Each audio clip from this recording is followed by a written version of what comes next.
గతంలో కంటే చేయని ఇప్పుడు చాలా అభివృద్ధి చెందింది. 4 ఎక్స్లేటర్లు అప్ డౌన్ ఉన్నాయి. మెయిన్గా వృద్ధుల కోసం ర్యాంప్ ఏర్పాటు చేసి చాలా మంచి చేసింది నరేంద్ర మోడీ గారు.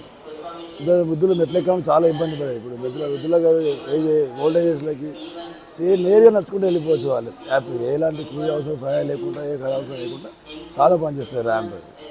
మెయిన్గా లిఫ్ట్లు పెట్టారు. వృద్ధులకు, వికలాంగులకు లిఫ్ట్లు బాగా పనిచేస్తాయి. 2కి వెళ్ళొచ్చు, 3కి వెళ్ళొచ్చు, 4th కూడా వెళ్ళొచ్చు. లిఫ్ట్లు ఉన్నాయి, అన్ని లిఫ్ట్ సౌకర్యాలు పెట్టారు. ప్రయాణికులకు సౌకర్యంగా ఏమేమి పెట్టారు ఇక్కడ? మెయిన్గా ఎక్సిలేటర్, అప్ డౌన్, లిఫ్ట్, వికలాంగుల కోసం లిఫ్ట్లు ఏర్పాటు చేశారు. వృద్ధుల కోసం ర్యాంపులు ఏర్పాటు చేశారు. మెయిన్గా ప్రయాణికులు వెయిట్ చేయడానికి ప్రీపెయిడ్ ఏసీ వెయిటింగ్ హాల్ పెట్టారు. ఎవరైనా జనరల్ టికెట్ కూర్చున్న ప్రయాణికులు ప్రీపెయిడ్ ఏసీ వెయిటింగ్ హాల్ కూర్చోవచ్చు. మీ జీవన వ్యవస్థ ఎట్లుంది? మా జీవన వ్యవస్థ మొత్తం మెరుగుపడలేదు, ఏం మెరుగుపడలేదు, బాగుపడలేదు. స్విగ్గీ, జొమాటో, ఆన్లైన్ ఫుడ్ వల్ల మా ఫుడ్ నడవట్లేదు. వాడు ఎక్కడో ట్రైన్లో ఉండి యాప్ బుక్ చేస్తారు. వాళ్ళు ట్రైన్లో 1000 మంది 500 మంది ఫుడ్ ప్రిపేర్ చేసి పెడతాం. మేము వండి పెడతాం. ఆన్లైన్లో వాళ్ళు 1000 మందికి వండి పెడతారు. దానివల్ల ఇక్కడ మేము వండి పెట్టిన పాడైపోతే, వాడు వండి పెట్టింది పాడైపోతుంది. దేశంలో ఫుడ్ అంతా వేస్ట్ అవుతుంది ఆన్లైన్ ఫుడ్ వల్ల.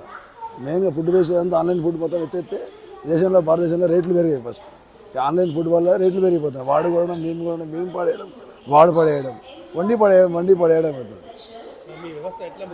మెయిన్గా ఇది బంద్ చేయాలి. ఆన్లైన్ ఫుడ్ బంద్ చేస్తే వ్యవస్థ, అన్ని వ్యవస్థ బాగుపడుతుంది.